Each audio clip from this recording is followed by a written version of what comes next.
So what's going on, guys? My name is MrDalekJD, and in this video we're going to talk about the future content coming for World War II Zombies, specifically DLC 1. And now I know this is probably a little bit early for us to be talking about DLC 1, but as it stands right now with the final Reich, we're at a little bit of a standstill. We're just anticipating and patiently waiting for the first DLC to drop, and I thought we should start the ball rolling early and discuss some of the things that we know so far about DLC 1. Now, of course, details are extremely scarce, but we do have a little bit to go on from several teasers, from some in-game clues, from little sneaky things here and there. We're going to round it all up and present it to you guys so you know what's going to be coming up, what you're going to be looking forward to, and what we can expect. Now, if like me, you're absolutely bursting to hear and see DLC 1 stuff, please leave a like rating, as we can use that really as a gauge to see how many of you guys are really interested and are just so ready for some new zombies. Now, the first thing to talk about is the fact that we knew when this DLC pack was coming out back on the 30th of October, which is pretty ridiculous, very, very early.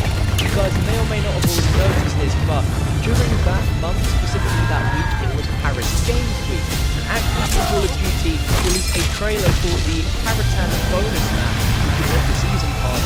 And at the end of a trailer, which they had showing that map off, they also teased the first DLC. So DLC Pack 1 is going to be called The Resistance, and it's going to be available January 30th, first on PS4. So we have about 6 weeks until DLC 1 is going to be dropping for World War II Zombies, and that's when we're going to finally get some brand new content to play, which is going to be a lot of fun, and I can't wait. Now, I'm pretty sure they announced this so early because Paris Games Week, of course, and The Resistance being set around Europe, particularly parts of France, it made sense for them to announce it then as something new that they could announce. But within this teaser trailer itself, it teases on the location of the multiplayer maps as well as the zombies map. Now, looking on this map, you can see the locations of the 3 multiplayer maps, the new war map, and then right at the top there we have the new zombies map. Now, at that point we had no idea specifically where it was, but we knew it was above Germany. Now, there are quite a few clues which give us the location of where this map is, and a lot of you guys already know about this, but a large majority don't.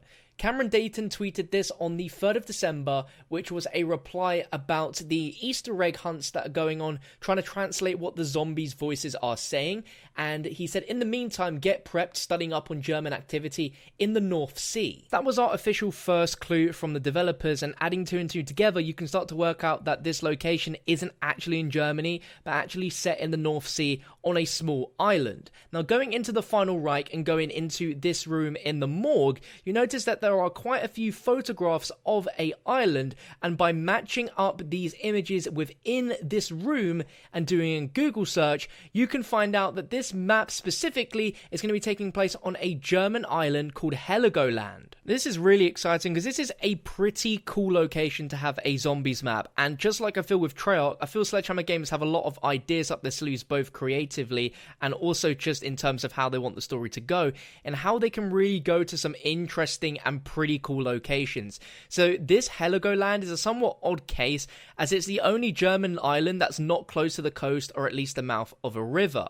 Now, this island changed hands several times between English and German governments, and in one example that's a known trivia fact, Germany was traded to Germany in the late 19th century for the German interest in Zanzibar. And during the English period, German poet Hoffmann von Wausleben wrote a poem while in exile on the island that's been put to music, originally written for the Austrian Emperor's hymn, and thus became the Lied der Deutschen, the German national anthem. So a little bit of cool trivia there, but in terms of where we are, in terms of the timeline of things, we're in World War II. In World War II, Heligoland was heavily used by the German military as a consequence of the British forces bombing it heavily, and even tried to blow the island up after the war in one of the biggest non-atomic explosions to date. However, this failed in destroying the island and has until now the North Sea. Now, what's really cool is Heligoland also had military function as a sea fortress in the World War II, and it's completed and ready for use were the submarine bunker North Sea 3, the coastal artillery,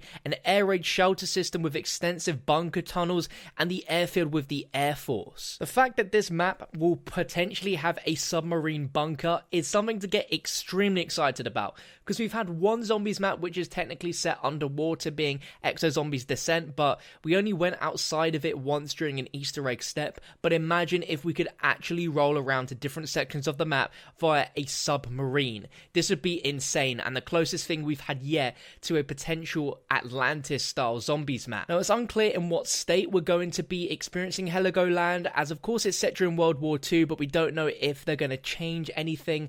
But what's crazy is this Operation Big Bang, and it was something which the British used during World War II to ensure that Germany could never use the island for military purposes in a future war. And when I say the Big Bang, it really was a big bang. They packed 4,000 torpedo heads, 9,000 depth charges, and 90,000 mortar rounds into the tunnel labyrinth, and a total of 6,700 tons of explosives were detonated. And like I mentioned earlier, to this day, that's the largest non-atomic detonation in history, sending a mushroom cloud 1,500 meters into the air. But if we are playing in World War II, then it would make literally no sense for us to visit it when it's destroyed. So we'll pretty much be visiting it during its World War II state. With all of this military function and the sea fortress, there is potentially a lot of amazing weaponry for us to be getting our hands on, and for the team to go into a very creative style when it comes to perhaps the ideas of wonder weapons. But again, we don't really know exactly where on the island we're going to be playing on. I really hope we have the sea fortress incorporated into the map because it sounds incredible. But a big question is, are we going to be seeing the 4 characters return again? And the answer is yes. Now, whilst it's not really too big of a surprise that the characters are coming back, they are indeed making a return thanks to a reply from a tweet that Jay Rizzo done of a pretty cool video summing up his thoughts on the game.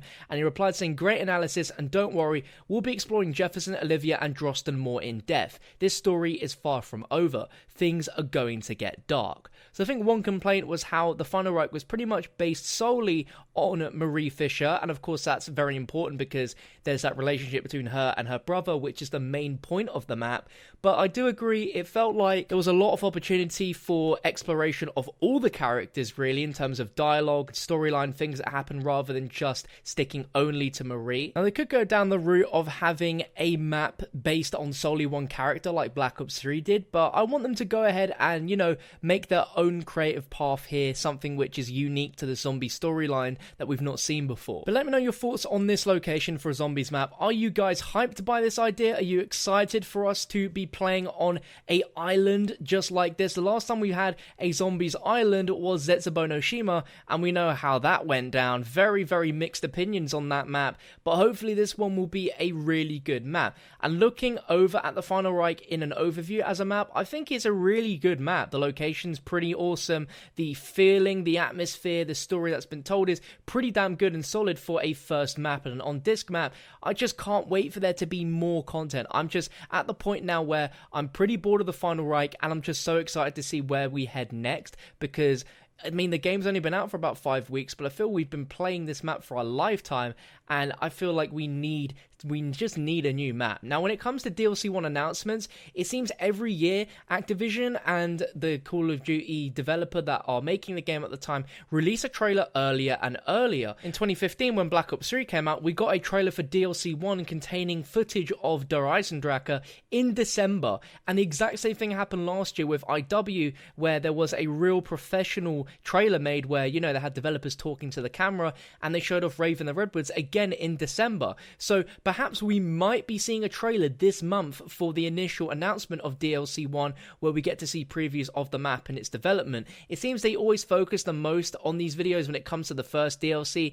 As the DLCs go on and on and on, 2, 3, and 4, for example, they seem to put a lot less effort into the trailers, more say, as they're like, the developers don't really talk to the camera and stuff like that. But going by how they've done it in the previous 2 years, we should expect to see or hear at least something regarding DLC 1, and seeing maybe even map image previews or something like that this month, as they love to promote the DLC real ahead of time so that people buy the season pass and get ready to buy the first DLC. I'd love to know what camp you're in. Are you still loving the Final Reich and playing it every day and enjoying it, or are you starting to feel the fatigue a little bit and you're feeling a bit like me and you're just wanting to play a new zombies map? Like, the new weapons they added in were great, and I hope that they do that a lot more often, but I feel like zombies needs just something else to keep it really fresh fresh and new. Perhaps maybe a new game mode like Grief or something like that. I'm sure there could be a really creative and dark, twisted game mode that Sledgehammer Games could come up with. But if you have any suggestions on how they can improve the game,